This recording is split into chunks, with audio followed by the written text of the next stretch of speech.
كان صياد شاطر، ومش بس كده كان كمان محظوظ جدا. كان كل الصيادين اللي حواليه بيحسدوه لانه كان كل ما يرمي الصنارة يطلع سمك كتير.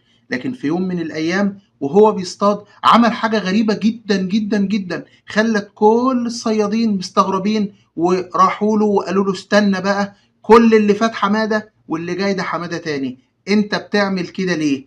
عمل ايه وايه اللي حصل؟ خليكم معايا عشان نعرف القصة. واحمد مصطفى وقناتكم نفسك، اوعوا تروحوا في اي حتة.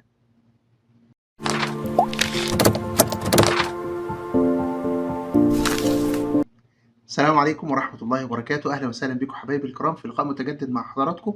تعالوا النهاردة نشوف قصة الصياد العجيب. قصة صياد عجيب جدا كان مشهور بين أصحابه بأنه حظه كويس جدا جدا في الصيد. مجرد ما يرمي السنارة تبص تلاقي كل السمك كأنه بيحبه ويروح على السنارة بتاعته. فكان كل الصيادين يخرجوا يصطادوا وهو يرجع معاه أكبر كمية من السمك وأكتر كمية من السمك. فكانوا بيحسدوه دايما، وكانوا دايما بيقولوا عليه انت محظوظ، انت والدتك ده عيالك، الحوارات اللي احنا كلنا عارفينها دي. لكن في يوم من الايام حصلت حاجة غريبة جدا خلت كل الصيادين بقوا خلاص يعني مش مصدقين اللي بيحصل ده، وعاوزين يعرفوا ده بيعمل كده ليه. ايه اللي حصل؟ تعالوا نشوف. وهو بيصطاد لقوه كل ما يصطاد سمكة كبيرة يرميها في المية ويصطاد غيرها، كل ما يصطاد سمكة كبيرة يرميها في الميه وبس ياخد السمك الصغير يحتفظ بيه. فقالوا له لا بقى تعالى هنا، انت كده مش طبيعي، في حاجه مش طبيعيه بتحصل منك. ازاي كلنا نبقى نفسنا في السمك الكبير وانت اما السمك الكبير يجي لك ترميه؟ طب فين المخ؟ فين انت دماغك ايه؟ قال لهم يا جماعه الموضوع ببساطه جدا، السمكه الكبيره ديت انا مش هعرف اطبخها لان المقلاه اللي بقلي فيها السمك على قدها صغيرة، لكن لو جت سمكة كبيرة مش هعرف احطها في المقلاة، فبضطر ارمي السمك الكبير واخلي السمك الصغير. فاكرين قصة مقلاة جدتي اللي كنت عملت عليها فيديو قبل كده؟ ارجعوا للقصة دي هتلاقوا نفس تقريبا الفكر، بس المرة دي هنزود حاجات ونقول ان بعض الناس احلامهم كبيرة قوي واحلامهم ممكن تتحقق، واول ما بيمسكوها في ايديهم بيرموها في البحر. الراجل ده قصته ممكن تكون مستغربة عند بعضكم، وناس تقول لا قصة مش حقيقية ازاي ومش هيحصل. انا بقول لحضراتكم قصة حقيقية، قصة مش حقيقية مش دي القصة.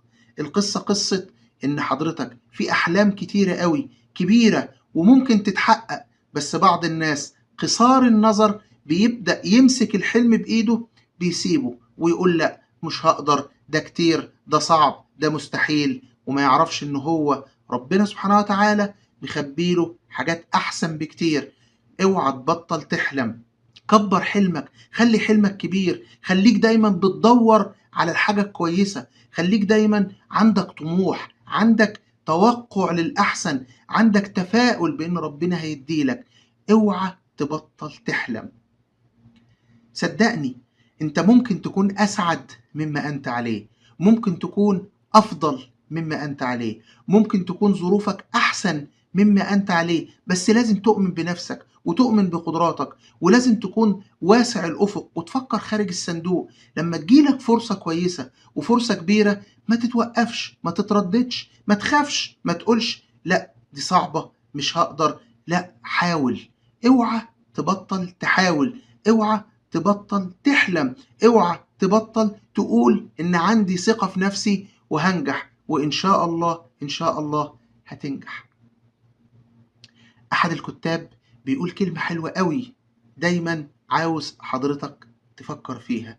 الكاتب ده بيقول انت ما تؤمن به. عارفين يعني ايه؟ يعني لو انت عندك ثقة في نفسك ان انت هتكون حاجة وهتقدر تعمل حاجة وهتقدر تغير، فانت ان شاء الله هتكون وهتقدر وهتغير. اوعى اليأس يتسرب اليك، اوعى تفقد الامل وتفقد الثقة في نفسك وان انت تقدر. لازم يكون عندك دايما يقين ان انت ان شاء الله طول ما بتحاول ان شاء الله هتكون في نتيجة، هيكون في توفيق من ربنا سبحانه وتعالى. بس اوعى تيأس، ولازم تحاول وتكمل المشوار وما توقفش ابدا. بعض الناس هتقول لي طب أنت عمّال تكلمني في الأحلام وتكلمني في كده، إيه الخطوة الأولى عشان أنجح؟ الخطوة الأولى حضرتك قُلتها، إنك تحلم، لازم يكون عندك حلم عايش عشانه، لازم يكون عندك هدف target لازم تكون بتحاول تسعى له. محاولتك للوصول في حد ذاتها نجاح. ناس كتير أوي للأسف الشديد سقطت من على السلم وما كمّلتش عشان ما كانش عندها الاستمرارية، كان عندها ما فيش ثقة في نفسها. وعايز أقول لك إن في ناس كتير مُقعدة، في ناس كتير من ذوي الهِمَم العالية أو ذوي الاحتياجات الخاصة أو أيًا كان المسمى اللي حضرتك عاوز تسميهم بيه، ونجحوا ووصلوا لأعلى الدرجات، ووصلوا ونجحوا وحققوا اللي غيرهم ما حققوش. ليه؟ لإن كان عندهم حلم بيسعوا لتحقيقه وهيموتوا عشان يحققوه. وقبل كده أنا عملت فيديوهات على الموضوع ده، ارجع للقناة وشوف هتلاقي فيديوهات بنفس المعنى ده. هاحاول أحط لكم بعض الفيديوهات من دي في صندوق الوصف. بس الفكرة كلها لازم تحلم، وأول خطوة عشان تنجح وعشان تقدر تحقق حلمك إنك تحلم من الأساس. اوعى تبطل تحلم. عارفين إن إيه أول عاهة وأول مشكلة ممكن تمنعك من النجاح؟ أيوه، إن ما يكونش عندك ثقة في قدرتك على النجاح، إن ينعدم عندك الرغبة والثقة واليقين إن أنت هتنجح. ثق تمامًا إنك هتنجح. في ناس كتير أوي دخلت في طريق في حياتها وكانت عاوزة تعمل حاجة وليها هدف، وهي ماشية في الطريق خدت مسلك تاني ونجحت في حاجة تانية كانوا مش عاملين لها حساب ومش متوقعين إن دي الحاجة اللي هينجحوا فيها ونجحوا فيها. وفي ناس تانية كمّلت ونجحت. اللي ما نجحش هو اللي كان عنده عدم ثقة وعدم يقين إنه هينجح. فلازم يكون عندك ثقة ولازم يكون عندك يقين إنك هتنجح إن شاء الله، وإن شاء الله هتنجح. أقول لك حاجة مهمة أوي، إيه رأيك تقرر إنك تنجح؟ إيه رأيك تقرر إن أنت هترمي المقلاة الصغيرة وهتجيب مقلاة كبيرة؟ إيه رأيك إنك فكرت وقررت إنك هتتغير؟ إيه رأيك لو فكرت وقررت إن أنت نجاحك ده هيبقى نجاح منقطع النظير؟ مش باقول كلنا هننجح، ومش باقول كلنا هنحقق أحلامنا، ومش باقول كلنا هنبقى عباقرة، بس لذة الوصول للهدف ولذة المحاولة لذة جميلة أوي. النبي صلى الله عليه وآله وسلم قال لنا إيه؟ إذا سألتم الله فسلوه الفردوس الأعلى.